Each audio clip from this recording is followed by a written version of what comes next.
Hello everyone and welcome to today's class on hormonal regulation of serum calcium level.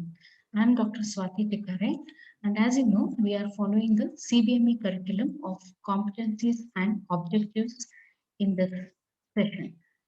So I hope you have seen my previous video on calcium homeostasis, which is very much essential to understand this particular topic. So if not, please go back and review that first and then continue with this class. So today's class is on the regulation of calcium homeostasis by the hormones. So objectives by the end of this class, the student should be able to describe the physiological actions and regulation of parathyroid hormones, describe the physiological actions of vitamin D or 125 dihydroxycholecalciferol, that is, describe the physiological actions of the third important hormone in calcium homeostasis, that is calcitonin.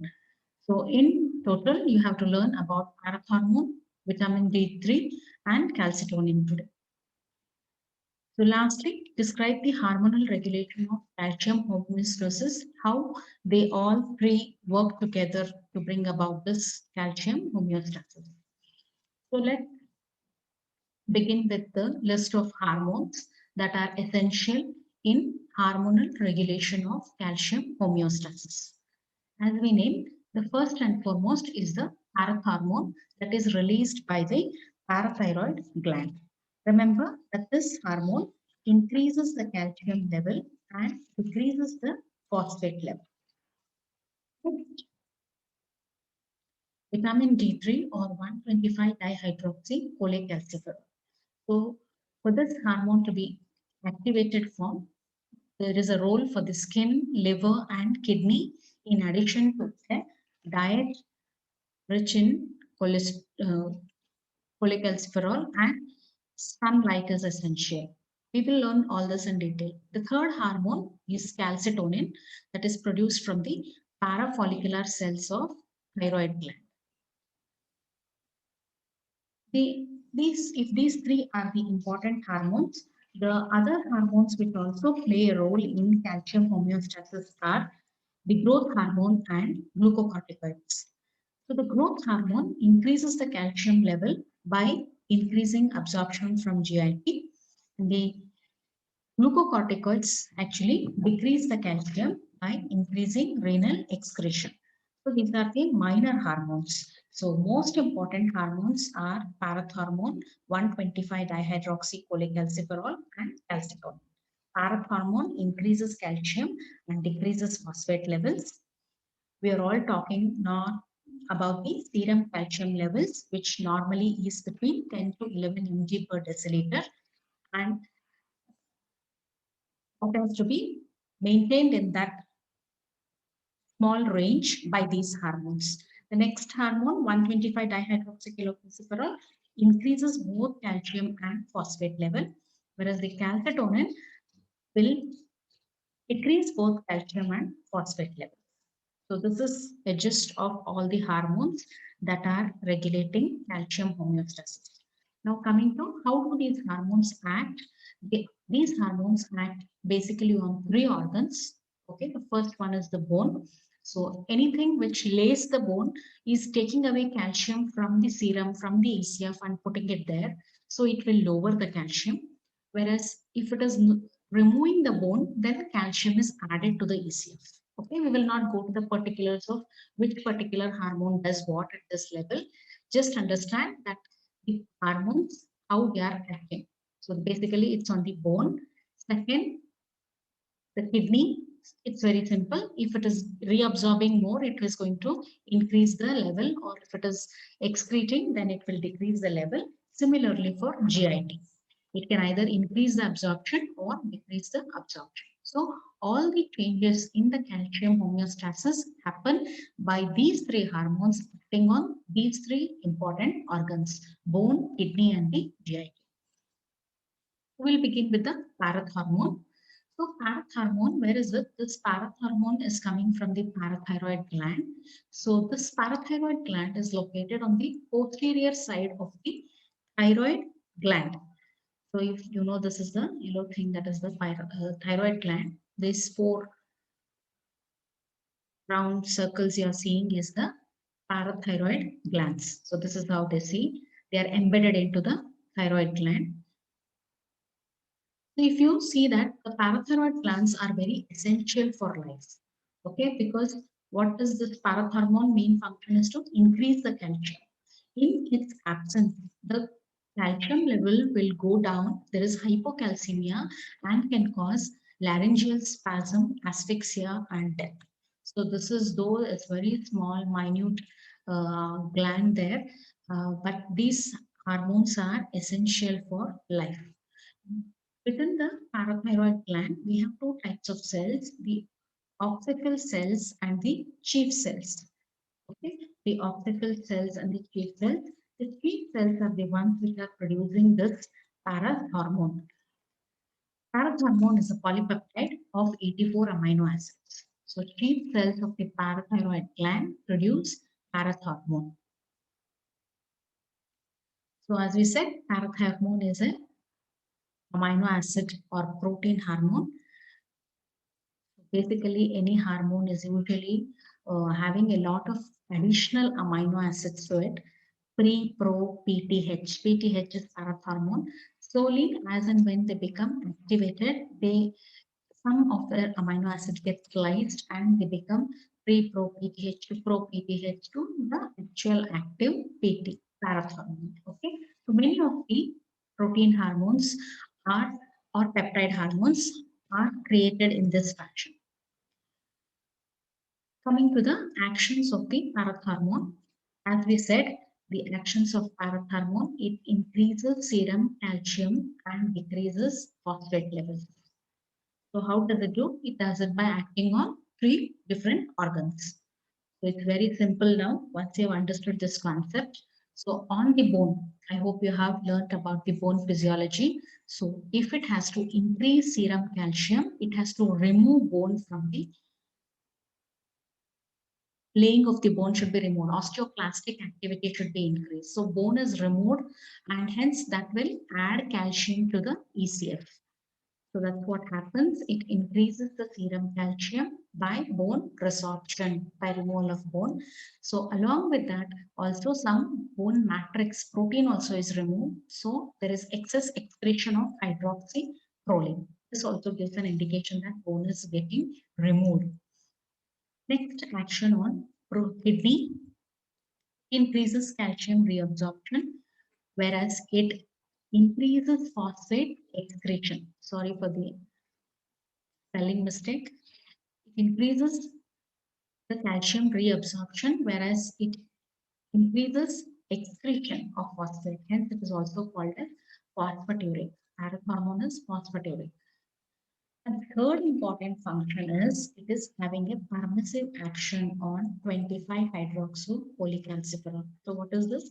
We will learn in the next step that vitamin D, when it is getting activated, kidney is the location where the final activation of the vitamin D happens. So for this to happen, parathormone has to be there. Only in its presence, this will activate the another hormone of calcium homeostasis, which is important, that is activated vitamin D3 or 125 dihydroxycholecalciferol is being activated here in the presence of parathormone.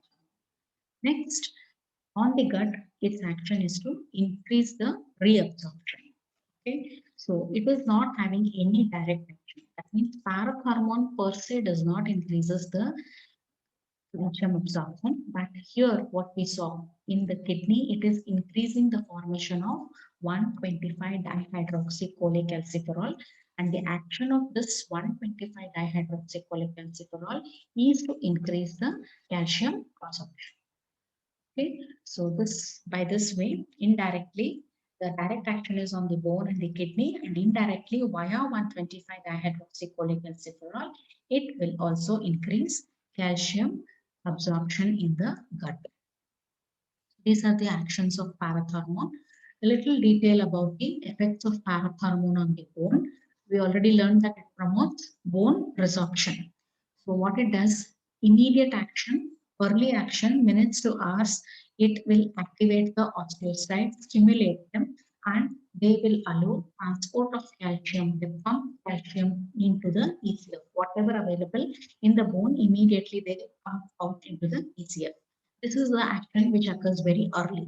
But in the late phase, when parathormone is there for a longer period of time, the osteoclasts, remember or recall that osteoclasts were the type of bone cells which were removing the bone.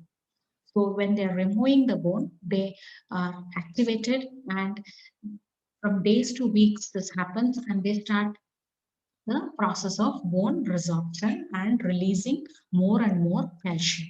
Okay, so very quickly, whatever is available that is pumped out slowly over a period of time, the osteoclasts are activated, and then more calcium is made available for the release to maintain the ECF calcium levels.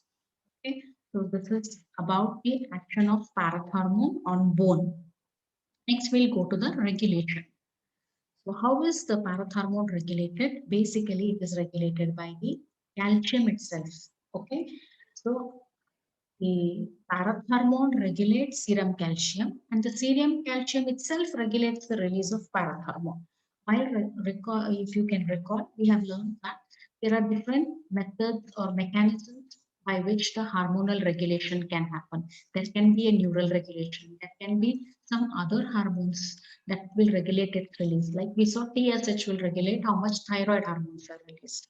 Okay, so otherwise, this is another example where some nutrient is regulating the release of a particular hormone. Like we have one more example, glucose is regulated by insulin hormone, but the same glucose regulates insulin release. So this is one way like that. So the parathormone secretion is basically regulated by the serum calcium levels themselves.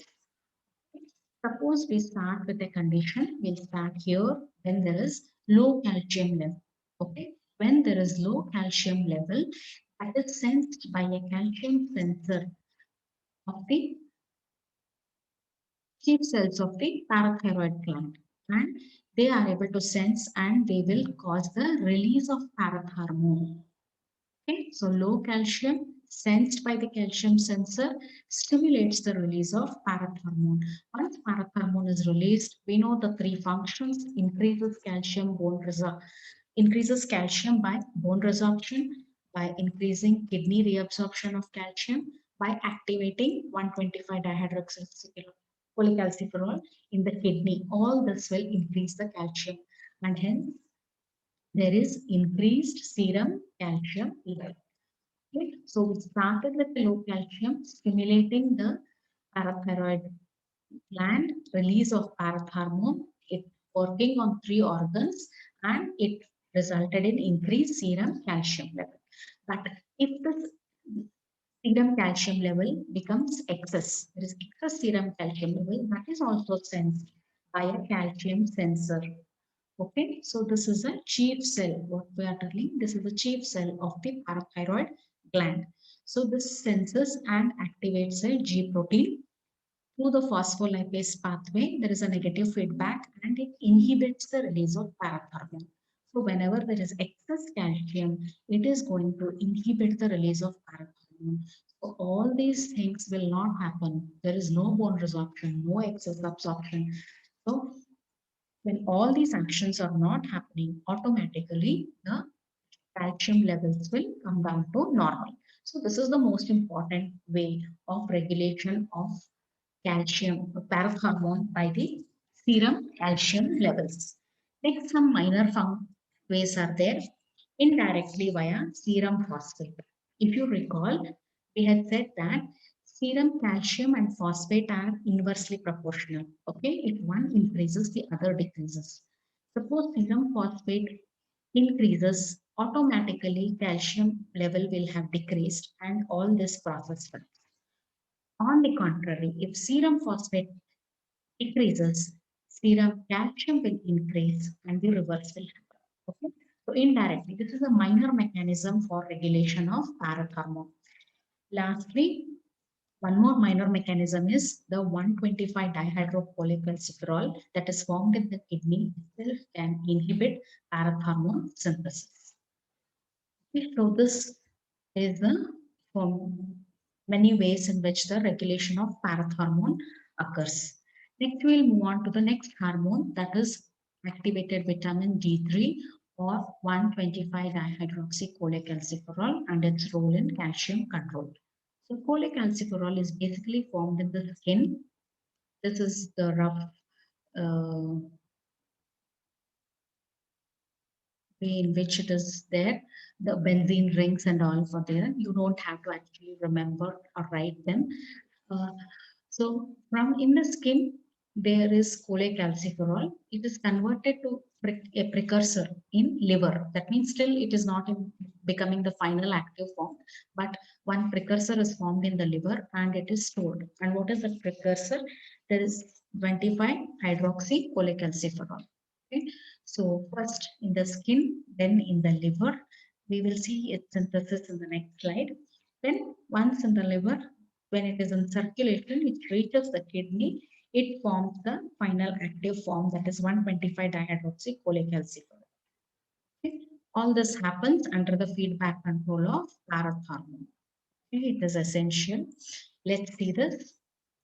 Synthesis of 1,25-dihydroxycholecalciferol. This is the active form of vitamin D, which regulates the calcium level. Okay, so here is a layer of skin or epidermis that is shown. So in the presence of sunlight, 7-dehydrocholesterol, which is present in the skin, is converted to cholecalciferol, what we call it as vitamin D3. Vitamin D3 can also be consumed in food and also as supplements. Okay, so what we take as supplements are vitamin D3, that is cholecalciferol. So once it reaches the liver, in the liver, basically liver, some amount in the brain also, but basically in the liver, there is an enzyme called 25-hydroxylase, which converts cholecalciferol to 25-hydroxycholecalciferol or 25-hydroxy vitamin D3. That means there is hydroxylation happening at the 25th uh, ring of the benzene ring. Next, this moves on to the kidney. In the kidney, especially in the proximal tubules, there is an enzyme called 1-alpha hydroxylase. So ultimately, the active form of vitamin D3, that is 1,25-dihydroxycholecalciferol, or also called calcitriol, or 125-DHCC is formed, which is the active form. So this is the synthesis where skin, liver, and kidney have a role to play. And now that we were talking of parathormone is basically present here. It is acting in the level of the kidney and it will promote this enzyme to do its job. Okay, it helps in the formation, helps in the ultimate formation of the active form, the parathormone. Next, we'll come to the actions. So remember this action of 125-dihydroxycholecalciferol, it increases both serum calcium as well as phosphate levels. Because we are more bothered about the calcium here. So its major function is on the gut. Okay, no other hormone acts on the gut. All the other hormones act through 125-dihydroxycholecalciferol to increase the absorption of calcium. So it increases reabsorption of dietary calcium as well as phosphate. Next, on the kidney, also it increases the absorption of calcium, and on the bones, the function is indirect. In the parathormone, the action on gut was indirect. Here, the action on bone is indirect by the vitamin. Indirectly, by activating the osteoblasts, it will increase the calcium. Okay, so the regulation of 125-dihydroxycholecalciferol, here in this diagram, both the synthesis as well as the regulation are combined. You need not get worried about it being very complicated. There are only two things you need to remember. Okay, in the regulation of 125 is not even very important. First thing is the 25 hydroxycholecalciferol once it is formed. So we have these things, let us just learn once. In cholecalciferol in the liver forms 25 hydroxycholecalciferol, in the kidney activated to 125 dihydroxycholecalciferol. Okay, so once it is formed, it will can increase the plasma calcium. Okay. So now the regulation part, where does it come? The 25 hydroxycholecalciferol itself, once some amount of it is formed, it will inhibit the liver, self-inhibit the formation. Okay, that is one level. Second level of inhibition is when calcium level is increased too much, or when parathyroid hormone, which is actually activates this. So if there is more of parathyroid hormone, more of 125 will be formed. But if there is less, this is not activated. So basically, you need to remember only two places where there is a regulation of the formation of this active form. That would suffice. Okay. Next, moving on to the third hormone, that is the calcitonin. Okay. Calcitonin, remember, it decreases both plasma calcium as well as phosphate. Okay, so how does it happen? Where is it produced first? Calcitonin. So this in this figure you can see the thyroid gland. So the histology of thyroid gland shows follicles, the follicular cells, the colloid, and in between you can see some other cells which are called parafollicular cells. These parafollicular cells, also called as C cells, produce calcitonin. Hence, this calcitonin is also called as thyrocalcitonin. Okay, so it's very easy to remember it as thyrocalcitonin so that you don't forget its origin. Okay, again, this hormone is a polypeptide made up of 32 amino acids. As soon as we say polypeptide, just try to recall the mechanism of action. It will have a receptor which is on the surface. Okay, just trying to recall the older concepts. So, calcitonin is produced from the parafollicular cells or C cells of the thyroid gland. Coming to the functions of the calcitonin.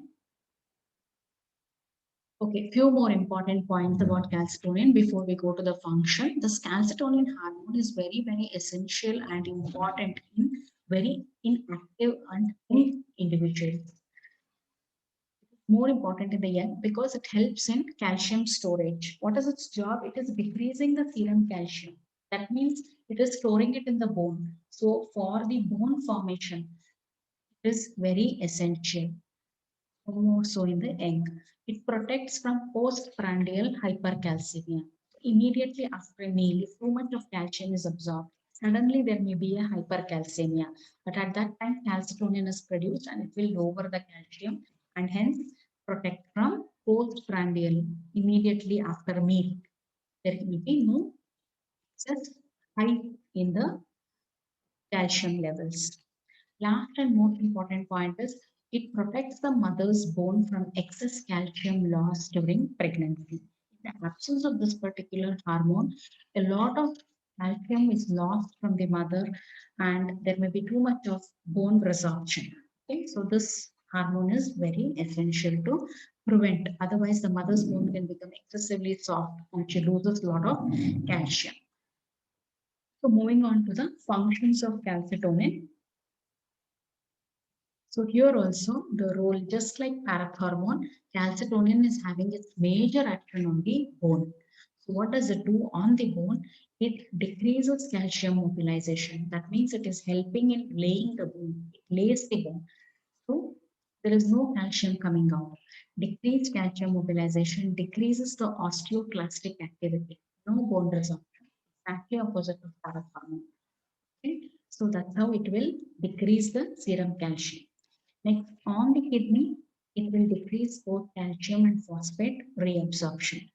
Very similar to, again, you can see the parathormone.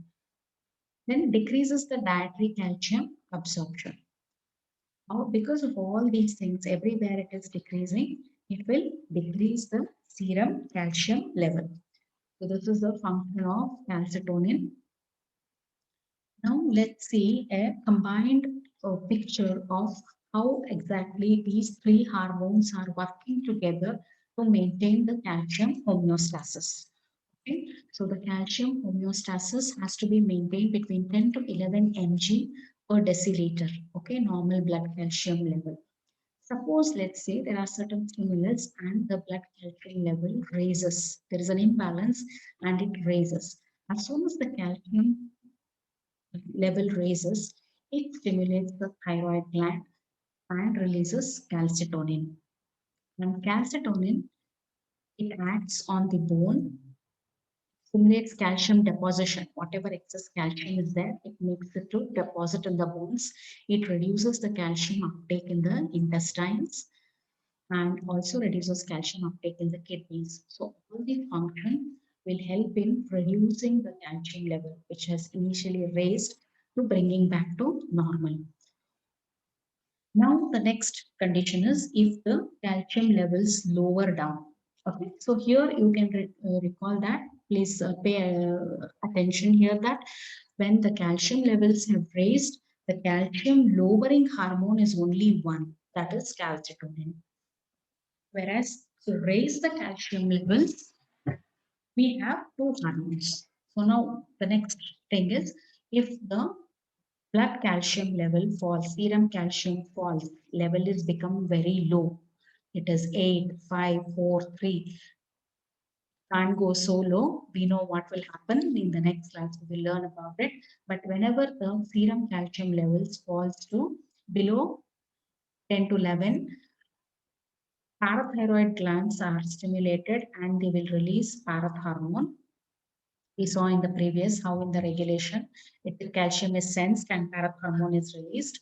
And parathormone again acts on two kind targets. Okay, first one is the bone. It will cause osteoclast to be activated and it will resorption, bone resorption, calcium is released. Okay, second is it increases calcium uptake in the kidney. Okay, in addition to increasing the calcium uptake in the kidney, it also activates vitamin D. Okay, increases the formation of 125 dihydropolycalciferol. So this indirectly also increases the reabsorption in the gut.